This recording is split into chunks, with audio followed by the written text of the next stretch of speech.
ना मैं कहूंगा कि यहां उत्तर प्रदेश हाईकोर्ट द्वारा प्यारे बच्चों 5000 स्कूलों पर ताला लगने की जो याचिका दायर हुई थी कि भाई कितनी दूर बच्चे जाएंगे पढ़ने और इन स्कूलों को मर्ज नहीं किया जाना चाहिए, जिस पर प्यारे बच्चों याचिका को हाईकोर्ट द्वारा अभी खारिज कर दिया गया है। और अब जो 5000 स्कूल हैं इन पर ताला लग जाएगा और स्कूल अब दूर दूर हो जाएंगे। जहां 50 से कम बच्चे थे उन सभी स्कूलों में योगी सरकार ताला मारने जा रही है। जहां गरीब बच्चों को जहां अपने ही गांव में नजदीक में शिक्षा मिलती थी, अब वो शिक्षा मिलनी बंद हो जाएगी। यहां ना तो हाईकोर्ट द्वारा उत्तर प्रदेश सरकार से यह प्रश्न किया गया कि आखिर स्कूलों में 50 से कम बच्चे क्यों हुए हैं, मतलब कारण तो रहा होगा ना आपके स्कूलों में शिक्षक हैं, ना उनकी कोई बिल्डिंग है, ना इंफ्रास्ट्रक्चर है, ना फर्नीचर है, ना प्यारे बच्चों अच्छा मटेरियल उनके पास है पढ़ाई का, तो बच्चे स्कूलों में इसलिए कम हो रहे हैं। पहला कारण ये। तो सरकार को जहां ध्यान देना चाहिए कि हमें इंफ्रास्ट्रक्चर बेहतर करना है, टीचर हमें अवेलेबल कराने हैं, बहुत सारे स्कूल ऐसे हैं जहां अध्यापक ही नहीं है, तो इन सभी पर भी हाईकोर्ट को प्रश्न यूपी सरकार से पूछना चाहिए था, जो नहीं पूछा गया है। ठीक है जी। बाकी आप जानते ही हैं कि उत्तर प्रदेश में क्या चीजें हैं। शिक्षा मंत्री कहते हैं कि टीचर शिक्षक का अनुपात समानुपात बराबर है, जबकि पता चलता है कि बहुत सारे स्कूलों में शिक्षक ही नहीं है, टीचर ही नहीं है। जहां एक और प्यारे बच्चों दिल्ली में आपने देखा होगा कि एजुकेशन सिस्टम में इतना सुधार हुआ है कि वहां के सरकारी स्कूल प्यारे बच्चों एक से अधिक शिफ्टों में भी चल रहे हैं और बच्चों से भरे हुए हैं।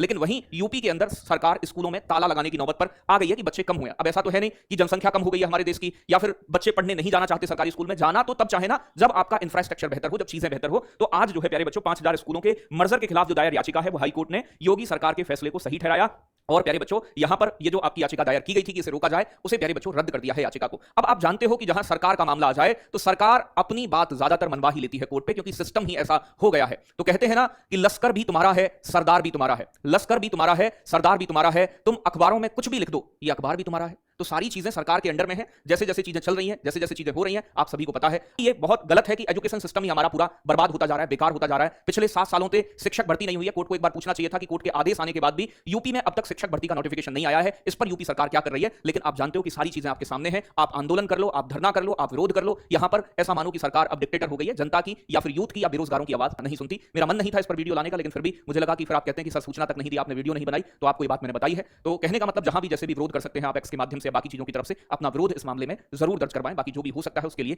हमेशा आपके साथ प्रयासरत हूं। जय हिंद, जय भारत साथियों।